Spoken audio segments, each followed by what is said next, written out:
Lokesh red book తరహాలోనే తమ కార్యకర్తలు నాయకులపై వేధింపులకు పాల్పడుతున్న కూటమి నేతలు అధికారుల వివరాలను నమోదు చేసేందుకు నూతనంగా ఈ డిజిటల్ యాప్ను అందుబాటులోకి తెచ్చామని వివరించారు. కూటమి పాలన ఎలా ఉందో తెలుసునని, వైఎస్ఆర్సీపీ శ్రేణులను ఇబ్బందులు పెట్టేవారికి భవిష్యత్తులో ఇబ్బందులు తప్పవని ఆయన హెచ్చరించారు.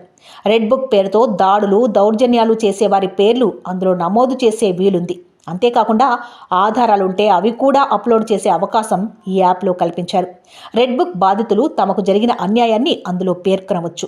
అధికారంలోకి వచ్చాక ఈ ఫిర్యాదులన్నింటిపై ఖచ్చితంగా విచారణ ఉంటుందని, అన్యాయం చేసిన వారు ఎక్కడున్నా సరే తీసుకొచ్చి చట్టం ముందు నిలబెట్టే చర్యలుంటాయని జగన్ కార్యకర్తలకు భరోసా ఇచ్చారు. ఇది అన్యాయానికి గురైన ప్రతి కార్యకర్తకు ఇది ఒక శ్రీరామ రక్ష. నేను ఈరోజు చెప్తా ఉన్నా, ఆ ప్రతి డేటా కూడా ఆ డిజిటల్ డైరీలో నమోదై ఉంటుంది.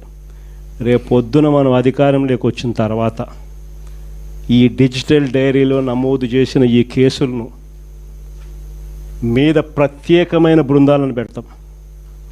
అన్యాయం చేసిన వాళ్ళను రిటైర్ అయిపోయి ఉన్నా కూడా, రాష్ట్రంలో వాళ్ళు లేకపోయినా కూడా, సప్త సముద్రాల అవతలున్న అందరినీ పిలిపిస్తాం.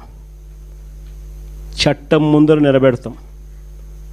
నిలబెట్టించి శిక్ష పడేలా అన్యాయానికి ఈరోజు గురైన వ్యక్తికి సంతోషం కలిగించేలా ప్రతి అడుగు దీని ద్వారా పడుతుంది.